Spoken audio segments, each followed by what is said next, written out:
Bineensa namiin qabu jaalabsi tilme bijaadatu sarfuudhuuf tulleen duut malee lubbuu fitee wal bereen qabatu ati waan jabdu.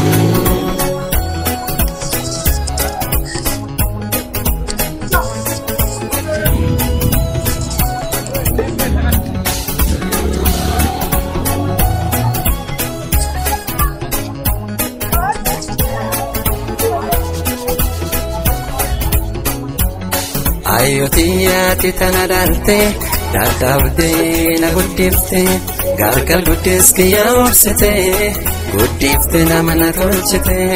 Re akkamiinsi dhala garankiya, akkamiinsi dhala garankiya, akkamiinsi dhala garankiya, akkamiinsi dhala garankiya.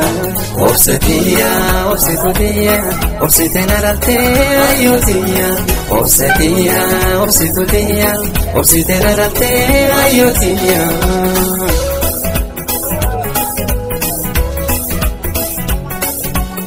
Maqaan kiyya kan dhugaa Iskandar Jaamaa. Ani namtiitti na beeku garuu shaggar naan jedhani. Ani hojjedhee karaa tokkotti qaama miidhamaadhaan. Hojjedhee qaama miidhamaa akka tajaajila illee fakkeenya kan ta'u warra qaama guutuu qaban illee akka fakkeenya akka ta'utti hojjedhee jireenya kana jijjiiru. Namni biyya namaa deemurra biyya fi keessatti hojjete akka keessaa bahu nama hundaaf fakkeenya ta'u kaayoon kun. Waan bareedaadha. Egaa dargaggeessa magaalaa Zariif maal laamtamee akka nam takkaatti? Dargaggeessi taa'uun qabu halkanii guyyaa hojjechuu qaba. Yoo hojjete bu'aa mataa isaatiif qaba biyyaaf illee bu'aa qaba. Ati akkanatti qaama miidhamaa taatee akka nam takkaatti gargaarsa kadhattee osoo hin ta'in hojjettee jijjiiramuu fiduuf maaltu si kakaasa? Ka'umsa matuma qiyyaarraa karaa tokkoon ani akka nama guutuutti ilaala malee qaama miidhamaa jee takkaa samuuti jetti himeen beeku. Yoon hojjedhe anis akka namaatti jijjiiramuu hin danda'a jeetiin matuma qiyyaatti yaadee hojii kanatti ta'e. Egaa galatoomii dhugaa dalagaatti waan akkanaaf gisee haatu gufuu hedduus quunnamaa taatee inni irraanfanne yeroo karaa dalagaattis ta'ee jireenya keessatti kasi mudate mee kan irraanfanne takkaa lama. Kan inni irraanfanne naasi gaafataa naani. Egaa Iskandar mee qaaleensi jireenya akka guutuu biyyaa ta'ee dabalee jira. Mee qaaleensi jireenyaarraa maal barattee maal si barsiisee maaltu isaaf furmaata jettee yaaddame? Qaaleensi jireenyaa waan hedduu na barsiise. Akkumaan hojjedhu na barsiise. Namoonni hundinuu hojjechuu qaban. Furmaan isaa halkanii guyyaa hojjechuudha. Hojiin hundinuu hojii tuffachuu hin qabu dargaggeessi keenya. Taayoo yoo hojii tuffatte ati fiifuu rakkoo qabda. Hojii yoo hojjette qaaleensa jireenyaa kanaaf furmaata ta'a. Yoo hojjenne garuu furmaanni dhufu rakkumaan dhufaa deemu. Ati amma akka qaama miidhamaa taatee hin ciifne dalagachuu jirta. Warra qaama fayyaa guutuu qabanii dalagachuu danda'an haa ta'aniif maal laamta'ume? Kaanii hojjechuu qabaniin jira. Namuutu waan danda'e kallattii danda'een kaanii akka hojjetaniin dhaamaaf. Waan gaariidha. Warri amma booda qaama guutuu taatanii teessan akka hin teenye isin jaa Shankar yookaan Iskandar.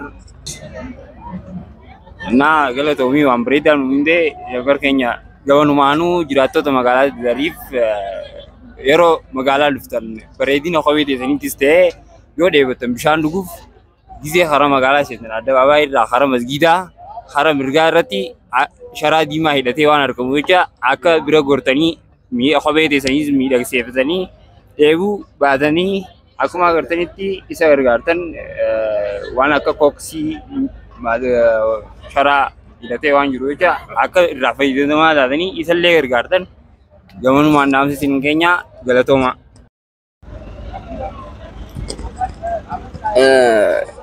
Irraan tana waa'ee haala jireenyaatii fi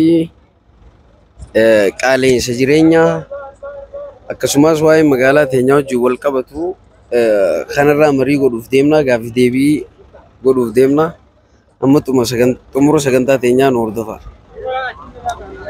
Keessummaan asitti agartan kun jiraataa magaalaa tanaa Bahar Said jedhama. إشاول إنترتي نتيجون هم تمراتين وردفا بحر kopi teh nyagerteh kirat hirmate ayam mama nuto keti galatomi anis galatomi sinja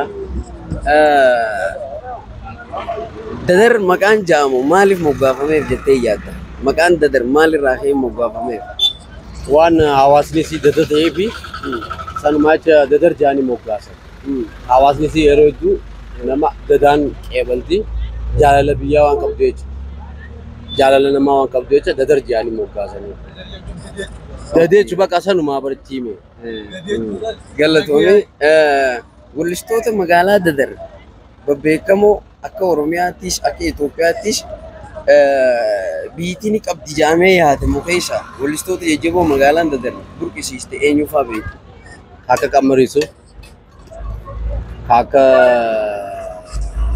taaju barsiisa ayya khadir martu tanne faajeti yaade gama khiyaan galatomi qabaatee mudannoo simudatte ta jireenya kee keessatti simudatte taabiin irraanfanne yoo qabaatte luqooti jireenya kiyya keessa yeroo hedduu kan inni raafannu jiraate biyya ambaa keessatti malee as keessatti illee miti. Biyya ambaa keessatti haalaan jireenya keessa waa hedduu bakka na keessaa kan banne jeeqanii yaa tokko qofaa jira. Tokkichaan jiru immoo biyya ambaa keessatti yeroo hedduu namni nama ni qaba. Biyya ta'e keessaa gubaate silaas biyya ambaa gisee namni suma qaba. Nah yeroo san keessa gun qabame maallaqa busi jaani hanqa ijeen keessaa baasuu giyaan takkattiin gahee jira. Yeroo hedduudhaaf immoo nama asii bahullee silaa jiraate akkan deemneen hawwaa fi jeetii yaada. Ijaan kana bakka isaa baasuu giyaanitti biyya ambaa keessatti san jeetii mudannoo guddaan kana jeetii yaada. Gama kiyyaan kanuma galatoomii mudannoo ajaa'ibaatiin nuuf himtee godaansa seeraan alaati. Godaansi seeraan alaa miidhaa inni qabuu fi miidhaa sirra geessisuudhaaf ta'edha kaati nu himte. Bunni kun lubbuu namoota hedduudhaatis balleessaatii jira. Lubbuu namoota hedduutis qisaasaa jira. Namootan gartee asii silaa deemuudhaaf fedhii qabanillee akka hin deemne dhaamsaasumaan. Yoon qabaadhe dhaamsiin an jedhu namni biyya ifii wanni biyya ifii hin jirtu. Yoo biyya kee keessattis yoo dalaydee keessaanii baatiyyeetii yaada. Biyya ambaattis madalite asittillee sanuma yoo as dalaydee jabaattis madalite bakka silaa biyya ambaa geessu sanuma geessaa jeetii yaada. Galatoomii gama kiyyaa. Galatoomii baar.